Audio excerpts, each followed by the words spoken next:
about this episode and this discussion today, because those of you that know me know I'm completely obsessed with design and creativity, and I'm a wannabe designer and creative in my life. So I'm so excited about this. So the pandemic has changed so dramatically the way we work, the way we teach, the way we learn, how we socialize, how we live, if we can hug or not.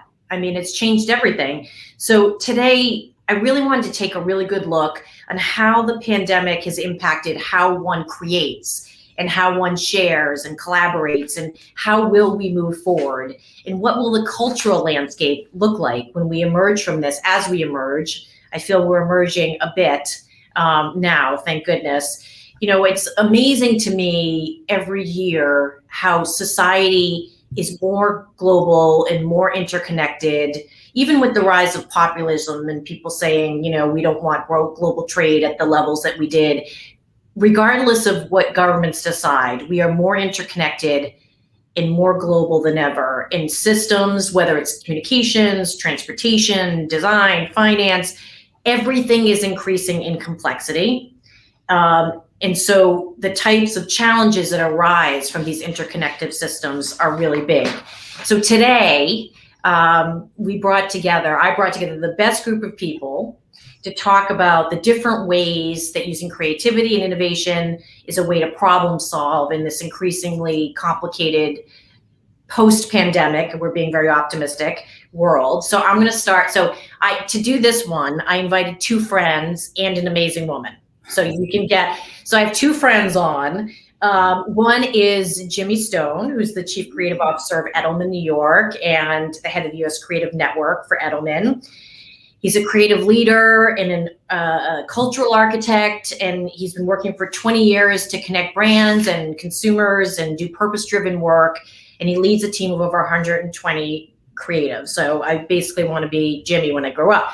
My other friend that I invited is Taj Reed, and Taj is a creative director who designs experiences that address needs in products and culture and community.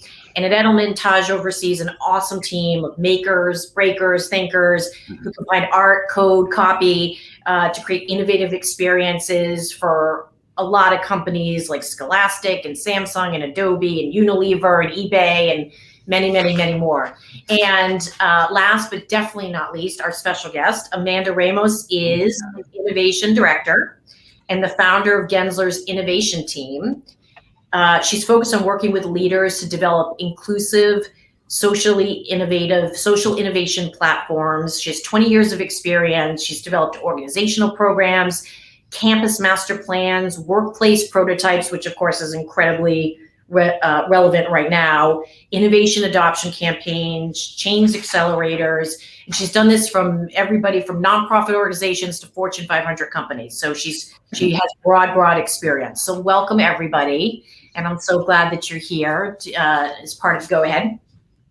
So I'm gonna start with, today was Richard Edelman released a mid-year trust survey. So we do these trust surveys, and trust is such a major driver in the world right now, coming out of what's happening from a social justice perspective, what's happening from a pandemic perspective.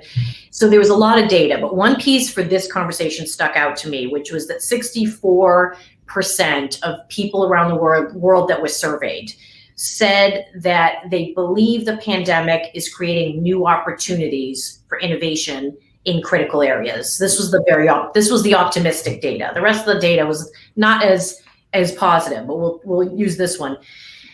In particular, they focused on healthcare, innovations around how we work, accelerated technologies, and a renewed focus on climate change. So my hypothesis is that creatives and designers are best suited for this moment, that this is your time, that this is when we need you, because inherently you're more comfortable with ambiguity and navigating complexity and understanding resilience and adaptation. So I'm going to start with Amanda, but this is for all of you. We're going to do a go around. Can creators and designers save the world? Oh man, I'm going first. Well, I believe that We are all creators. We are all creatives. And so therefore, yes, absolutely. And saving the world is also a very tricky term, but it's our active positioning and making change and being proactive, not just sort of assuming that the future is not something we can invent. It is. And so I firmly believe that we can go there. Yeah, awesome. Taj, go for it. Yeah, I love that, Amanda. And I think while creative and design might be a discipline, creativity is everywhere. So I wholesale agree with that. But I do think that designers and creatives have a special superpower that they should inspire others with, and that's empathy. And so, kind of during these times, really getting people to like live and breathe that idea of an empathetic life and understanding each other. I think that is like the greatest way we can paint that path forward to solutions and navigate the gray of it all. Beautiful. So from my point, I do agree with Amanda that everybody, or attached as well, that everybody, it's inherently a creative person. Imagine what life is. Life is jumping into something that you have never experienced and going through it all, inventing it all. That's an act of creativity. So we're all creatives. Some have used it as a discipline to do their professional career. And that's why sometimes that confusion of can creatives save the world. I do believe that creativity is the only way to actually achieve what we need to achieve. The pandemic has not, the pandemic has done is created the conditions for the acceleration of all the things that you were talking about, Deirdre. The acceleration of adaptation technology, the acceleration of all the things that were there moving around this. What it did, it's that accelerated that process of evolution, I believe. So yes, I think in the answer is the only people who can actually change the world are the people who use creativity. And for me, creativity is the act of leaping into the unknown. And for that, we should talk more about what is the conditions that necessary for creativity to happen, which is a leap, which is trust. You need trust, and you need that sense of empathy that you can actually hold each other. I want to push a little bit on the everyone is a creative, because I understand what you all are saying. But what if I said, well, everyone's a nurse? I mean, you don't want me, helping you in the hospital because I think I could probably do it. I mean, there is a level of training of thought and how you question and how you push. And am I right? I mean, there is a skill set that some people are drawn to and some others, whoever wants to. Yeah, I mean, I think that there's, to what Jimmy's describing, there's this innate potential for everyone to be creative. And then what happens is that gets suppressed or we unlearn that ability. So I think creativity should be in all. And then there's the discipline within which we apply that creativity. It will vary, right? So we might have our superpowers in one thing or another, and we should, bring those strengths to those different contexts and those different situations. And then I think that the conditions to what Jimmy's describing, the conditions within which we exhibit that creativity and flaunt that creativity and act on it, that's the secret, where there's moments where that suppression is furthered and it's not accelerated, or it's not put to what the opportunity of the creativity that you have within you can be put to. Yeah, I love that, and the idea of the creative discipline, but creative existing everywhere. I'm always very cautious though of the label, because my favorite creative comes from a place of diverse perspectives and that openness to new ideas and kind of having that conversation and dialogue. So while there is that skill and discipline, I love casting the widest net to just kind of open the door for people to be able to participate with their best creative self. Yeah, that's why when my twins, I've learned, they come up with something they're going to do, right? Like one of them right now is he's going to be a YouTuber when he grows up. That's literally how he says it. And so I've learned to just be like, that's great. What would it look like? Yeah. What would it be? Even though part of me is like, oh my gosh, he's not going to make a dime. He's going to be living in my house. I'm like, the mother stuff. But isn't that what you're saying, Amanda? It's like how do you not kill what's sort of innate, right? Yeah, it's sort of like a Western. Like the good is that you have, like he's not limiting himself, and neither should Right. we. The bad is if you don't even go there. You don't allow for that creativity to come out. The ugly is when you have all of that and then you squash it, and there's just something that's really sort of suppressing it or not, sort of banning it from the situation. And then the beautiful is when you have that, and it's also fostered, it's supported, whether that be in the environment, and that's the culture part.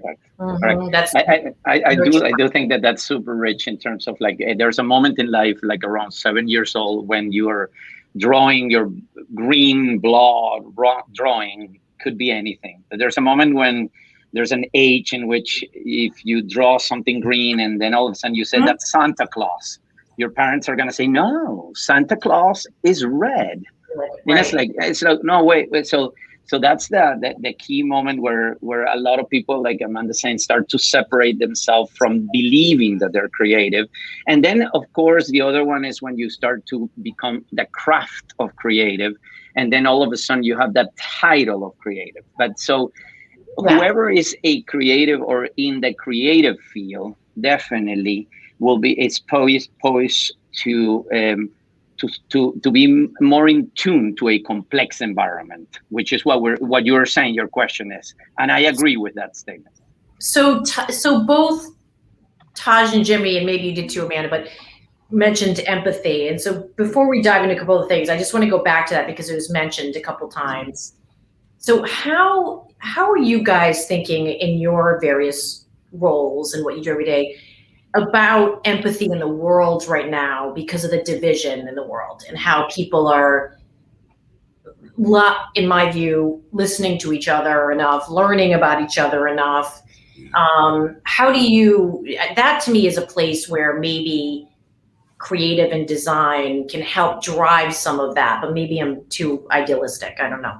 No, I think that's a really great point, Deirdre. And when I think about like the products and software we use, the social platforms we're on, some are designed where you are speaking to a lot of like-minded folks, and like, what are the things we can do to kind of like step outside of that world and see, the difference in the perspective. And then there's other things that you just can be much more intentional for. So like during the pandemic, I spent a lot of time thinking about how like the natural things that might like push me to a new experience or a new understanding just kind of disappeared. And so like being intentional again, like how can I get out of that like comfort zone or the things that I just always look at and really just see some new stuff or understand some new stuff. I know that's different from everyone, but like that practice, I think when we think about creativity and design is like, I often think about like to move culture and community, what levers or ideas can I present that make it easier for people to not have to be so intentional to see those different perspectives. To the point I want to add into the empathy point is empathy is a practice. We always know intellectually that we're interconnected. You started by saying that the pandemic again accelerated on our understanding that we are interdependent and interconnected. This idea of the butterfly effect, that we're all it was clear and evident with the virus. So the issue intellectually is moving it out of that and try to understand how we can understand truly that interdependency. That is the core of the mindfulness, to understand how we're all interdependent. The creative class or the creative as it's part of our job to train that muscle, because we have to sell or connect to the person that is going to use a product when you're an industrial designer, or going to live in the space when you are an architect, or it's going to perceive your advertising when you are in an advertising or communication field. So we are train our empathy muscle a little bit more. But definitely empathy is a practice that needs to be focused every day. And it's going to be the most important, in my point of view, skill of the young generation to go through the complexity of the next 10 years ahead.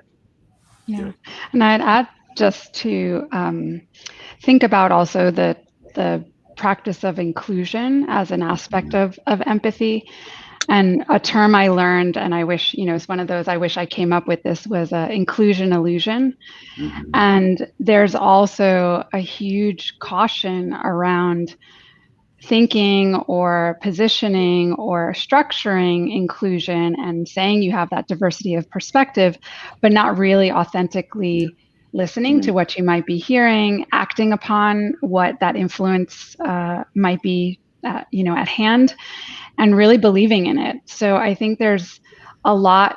It's kind of like we're leveling up this practice, and it's more real and it's more pressing, and the demand to do it in a bigger way than maybe we have been. There has been awareness over time with design thinking and HDD, but it's the ante has been upped, and I think that inclusion illusion is something that we all have to really sort of be actively fighting against.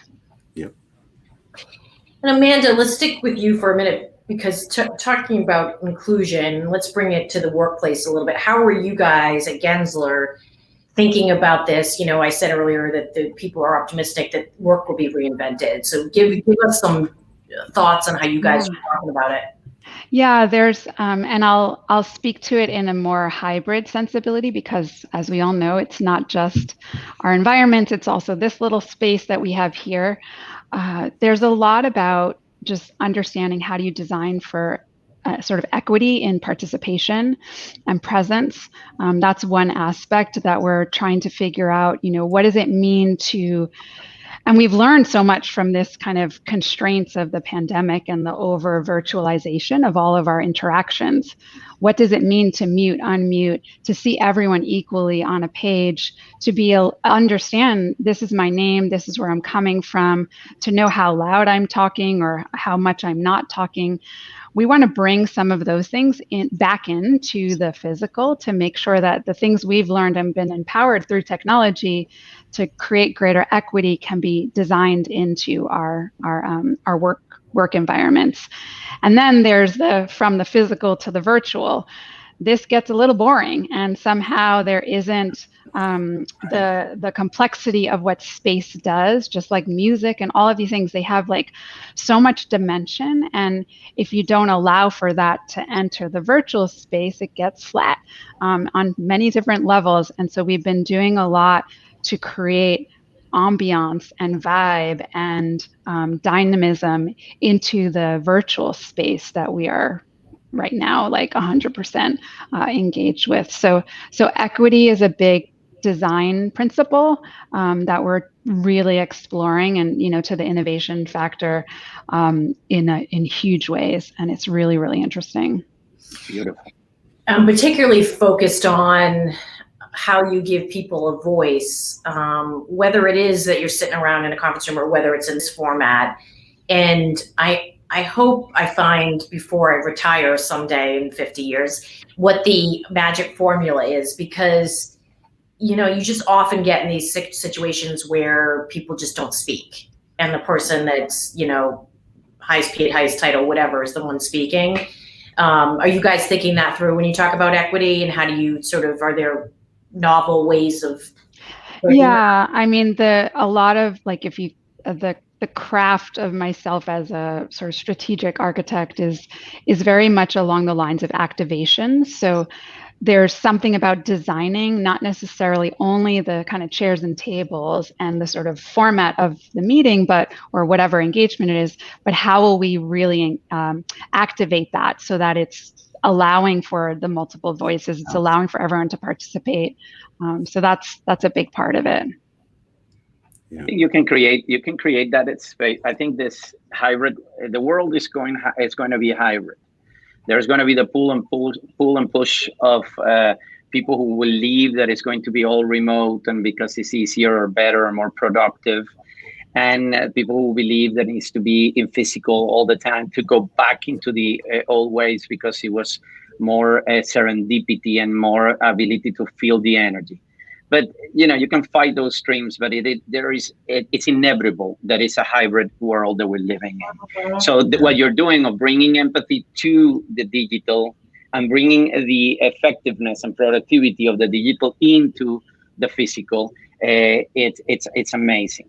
I do think that there is something that can be done by design to do all that, which is what you guys do. But the culture that, however it is, online, physical, or hybrid, culture is the invisible glue that combines the collective aspiration. It only can be felt. So I think that our behavior into whatever the structure is as important as the design of the structure in itself. Yeah.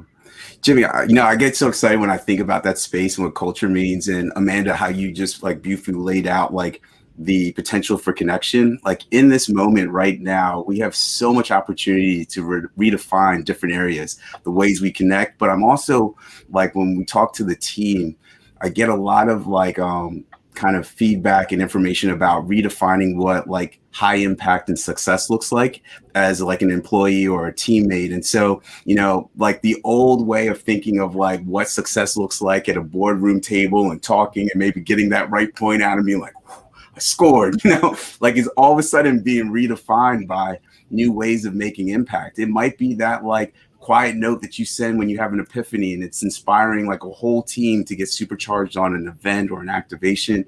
It might show up in like these little quiet moments that we can celebrate and kind of bring more visibility to. So Jimmy, that point about culture, I think comes both ways, like connection and culture coming together for that like right solution.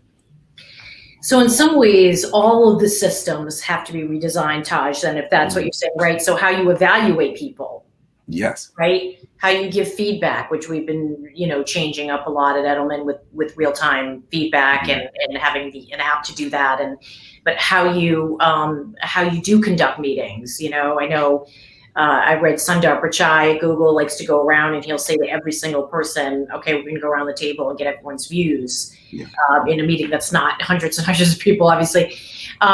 So, I think there's got to be all these things have to be rethought in some way, right? Is that too ambitious, Amanda, or you agree? No, it's, and I love that. There is a bit of a transformation overload, and so that is tough. The switching and the lack of context switching. There's just so much going on, like the amount of change happening all at once. But we have to sort of share really fast what we've learned along the way and give those tips and tricks rapidly across. What I learn, to bring up the kids again, like what I learned that they're doing in school is fascinating. What they're doing on Roblox, it's crazy. And if we don't bring all of that accelerated new ways of working to bear across, then there's going to be those who are still stuck in their, window or their chat box or their hierarchy, and we need to get them out of it. So you see with Amanda, when you said, okay, we have to reinvent the entire system, and you see Amanda saying, yeah, that's exciting. That's like the creative mind, trained creative mind feels excited about. There's nothing more daunting than a white piece of paper, but there's an excitement about it. If a building collapses, and you said to a creative group and say, okay, we need to build this building back again with the same materials, no one will want to be able to do it.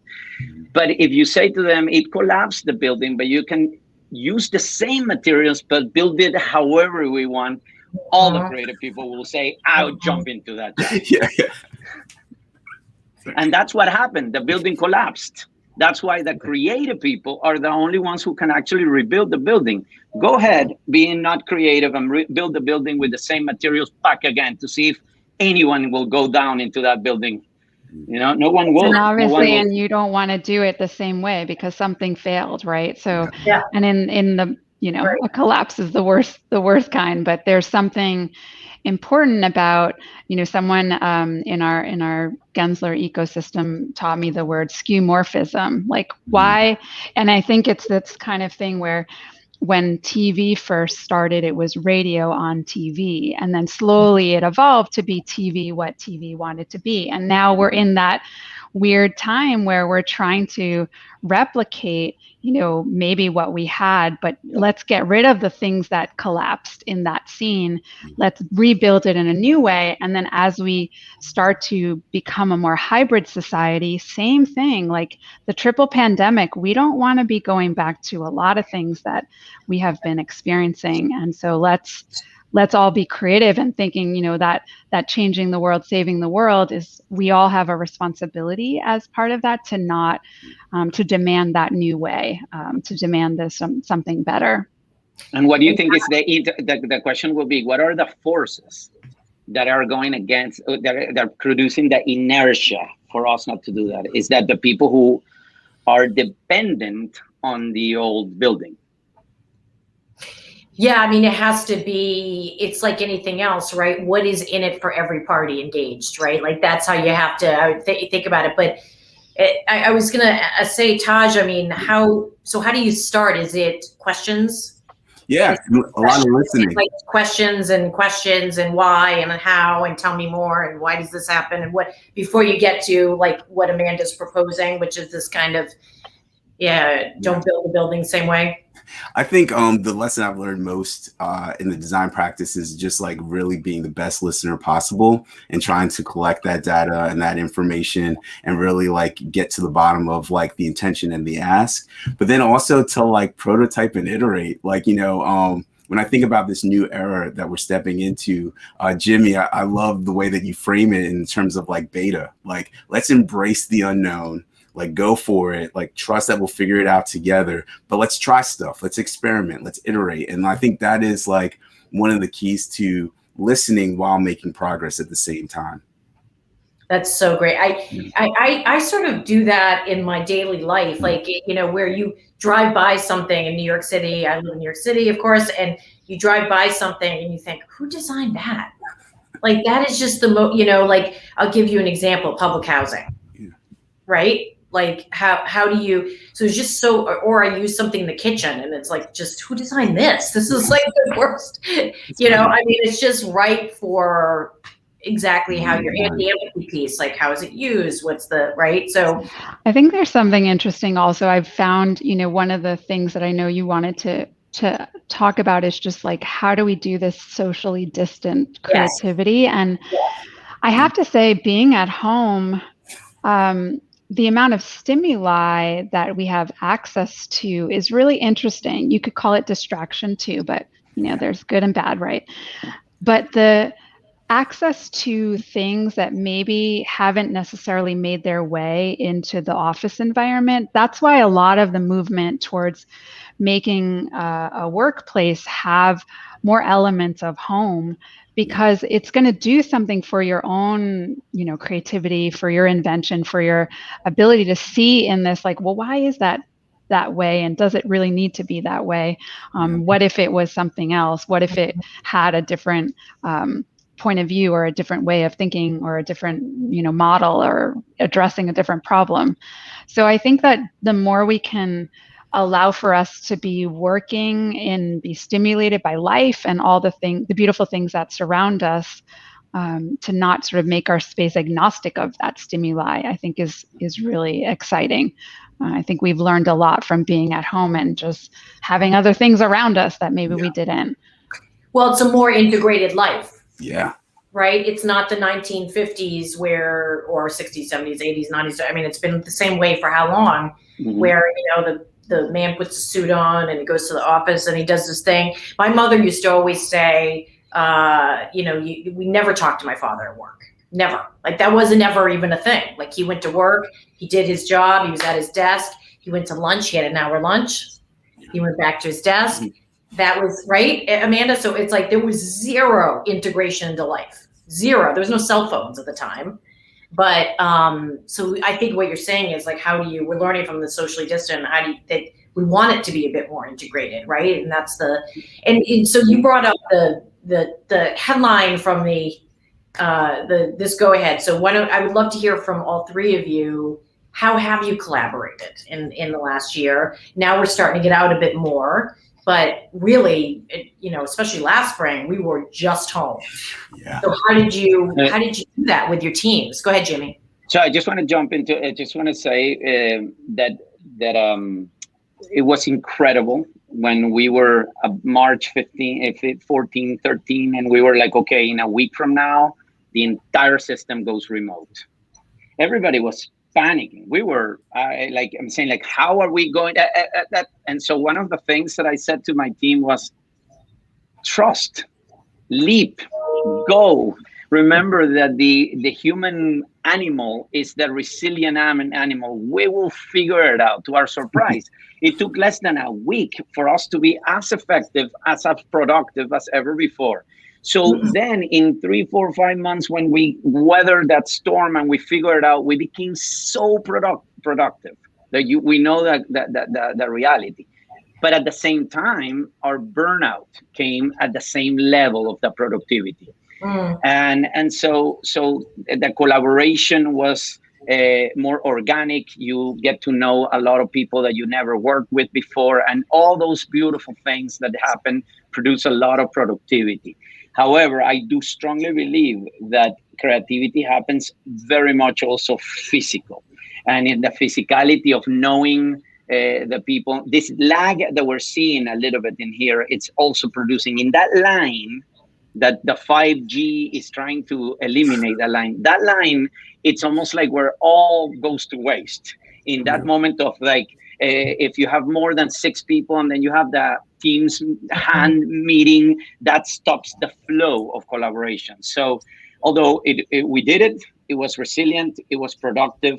I think collaboration and serendipity will suffer in a world that is 100% remote and digital. Yeah, I agree. Taj? Yeah, so in terms of collaboration, one of the things that surprised me most was the quick shorthand that developed among creatives and designers. So like I think about some of like the folks I creatively partner with, because I could like get a window into their life. Like they see like Harry come in and talk to me. I might see their kids. They get a sense of like the whole picture of who I am, which like made that shorthand between us in terms of like our creative collaboration go through the roof. And I don't know if I ever experienced that when we were in the physical setting. So like, Jimmy, totally agree. Like when you and I jam, it's awesome because I can feel your whole vibe. But like, there's folks that like live in California or might live in Austin that I'm working with. And because I see like they like Nas too, or they like sneakers like I do, like all of a sudden our shorthand has just gotten like way faster. Nice. So it was like an unanticipated benefit of these little rectangles. And you let it come in, right? Yeah. You allowed for that, like that the intervention of what life looks like, and all of that is allowed to come in. That's great. I think there's it's the humanizing of work. That's what it is. That it's been missing, and somehow we have over leaned or tilted towards what the organization needs and wants, but not what the human needs and wants. And so just Beautiful.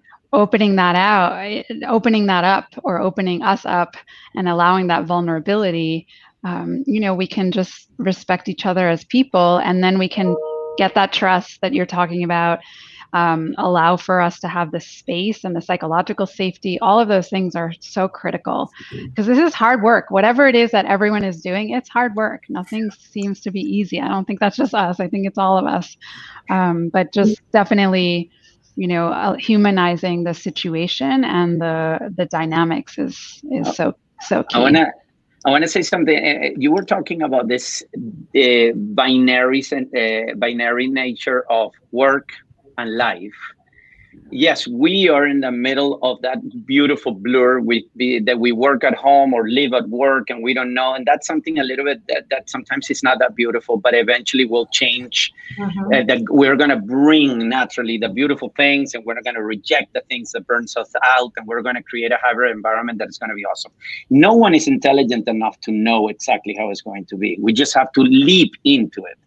But especially the generation that is coming later than the millennium into the workforce, the Gen Zs, they are having a blur life. Everything is one of the same. They're not going to work in a place and then live to do their dreams. At least 70% of them are going to try to look for a place where they're aspirations and their work is one of the same. That division between work and life is becoming obsolete. Yeah, and I think that's exactly right. And one of the challenges of this is particularly for women, and how women, women traditionally in big companies have actually squashed down or pushed down what their life is, right? Because it wasn't something that was welcome, like, well, I've got to pick up the kids from baseball, or I've got this, or I've got that, or so I think that this is one of the things. There's been some really tough parts of that, which is a lot of women have dropped out of the workforce in the last year. As we know, we just signed the Time's Up put out a big thing yesterday, which is a care economy initiative, so that we can work through legislation and other programs to fix this. But I think the positive side of that is it has broken open, Jimmy, that clarity of two zones. And ultimately, I think that's hugely beneficial for women. That's counter to what is happening a little bit right now. So it's a little bit, but I think you're right. It's like we got to leap in and then fix the things that are making it, that the grit in the system, that are making it harder for some women, and having them say, well, I'm just going to have to drop out but I think we do have to leap and then fix the grit, because I think ultimately this integration is better for women. Do you know what I mean, Amanda? It gives No, I mean, it's not like that wasn't the issue before. It's just welcome, to the knowledge, and welcome to the movement. It's that kind of the heightened, the amplification of whatever it might be in terms of inequities, and then these types of things just fuel the flame. And so figuring out and reckoning with it is what is in all of our courts. So it's tough, and it's acknowledgement first, and then it's action, really discrete and specific action to mitigate all of that. It's where it's at. I've always been stubborn. So for 20 years, I've been standing up in rooms at an industrial company where there weren't a lot of women, and saying, I'm Deirdre, I run communications, and I'm a mother of 3 boys. And everyone would be like, okay, well, that's oversharing, right? But that's how we should start every conversation. I mean, we do all these icebreakers, and it's like, who are you? What are you? What's distracting you? Like, what else is going on behind this curtain that we should be aware of? Because that might take away your presence, but I'm not going to judge you because of that. I'm going to recognize that that's something that's there. And so let's accommodate, and let's speak out, virtual first, or advocate. You have to have someone advocating for each other. These are things that you can do that are strategic tactics. Every meeting, there's someone who's going to advocate in case someone feels like they don't have, that ambient belonging. That's so important. That's all. It all has to be there. It has to be part of our structure. So I want to end with one thing, and then we have a question that's come in. So as an end point, since we can maybe at least all agree that you're not linear thinkers, right? That's a different type of thinker. Let's just take a second on, Jimmy brought up burnout, on mental health, and so what was your, okay, this is where we are in the world, and here's how I'm going to cope. What was your, you start, how'd you manage through the last year? You're talking to me? Jimmy, yeah. Okay, got it. How I'm managing in present form. I have no, the only thing that really hold me was to meditate, to a part of that, the whole thing that you were saying, I am a head of communication, and I have 3 boys. I'm I'm a Latino immigrant, Zen Buddhist practitioner with 2 beautiful kids and a wife. It's that's my. So and the meditating helped me tremendously.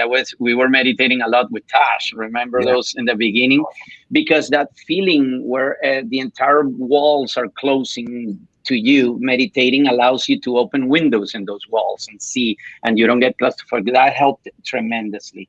Also, having a higher goal higher aspiration with your team, and being able to do one good thing for one person a day helped me tremendous, and so and this whole, it's opening, and I'm in the office right now, and it's the re-enter in anxiety. It's true, it is happening, but this year was profound to understand and to align my aspirations, profound to understand what is that I have to simplify, almost like Maria Kondo my existence, So to simplify it's exactly what drives you, to take away all the things that drains you, and to just let it go, center yourself, let it go, believe and trust.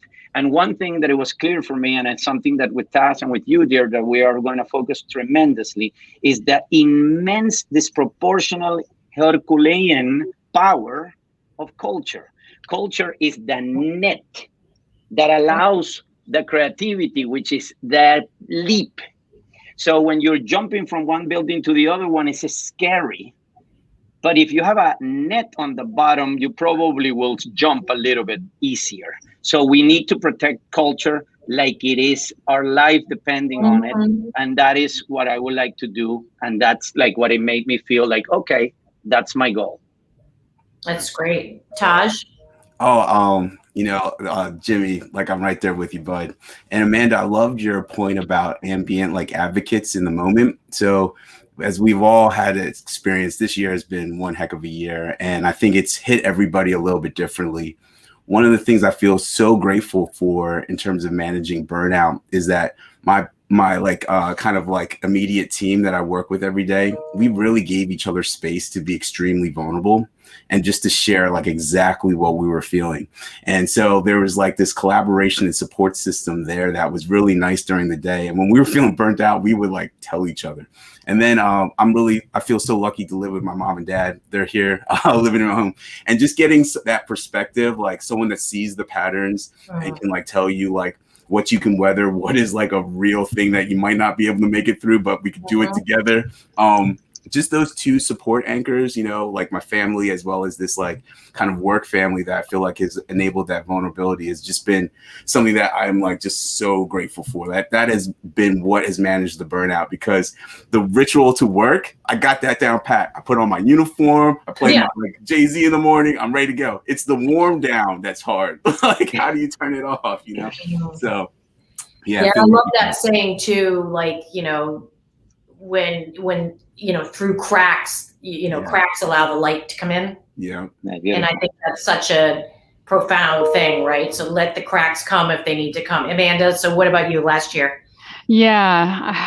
So it's the tough love. There's just so much. I think the term, being in the present never hit me so hard until this year. I think there's a lot about just like, I'm here with you right now, we're talking through this, and then I will deal with that next thing. I think it's sort of like taking things in sort of bite-sized chunks and getting through it, and then having a sense of accomplishment that you just made it through that, and that's great, and you're just going to go to the next thing. And it's, we talked a lot about in the team, like break down to tasks so that you could just feel that sense of accomplishment, approach it, and get through. And it's not, my tendency is like, everything's going to be amazing. And I'm like super happy and like excited about everything and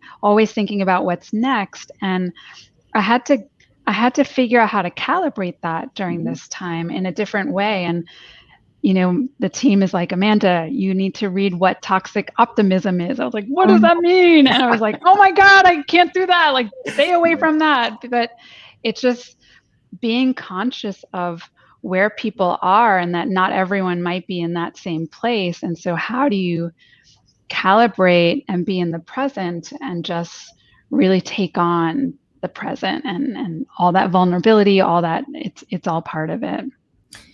That's great. Yeah, there's two female entrepreneurs who started something called the Home Edit, which is which is I'm obsessed with, and you should see my fridge now. It's Home Edit, okay?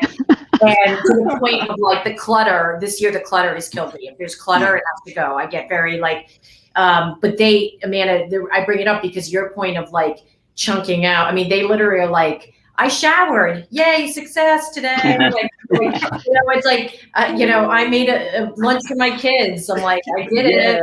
I'm like, it's just going through. And the other one is, of course, I like to quote the great philosopher Pitbull, who says that in his song, every day above ground is a good day. Yep. Right. That's like kind of the thing. Right. So I think we're at time pretty much. So I could do this for another 2 hours. You guys are so awesome. I really appreciate your time and energy. And I know who to call if I'm feeling a little down. It's one of you three. This is going to happen. Thank you so much. I appreciate it. Thank Seriously you. beautiful. Go ahead. Okay. Bye. Thanks, everybody. Okay. Bye.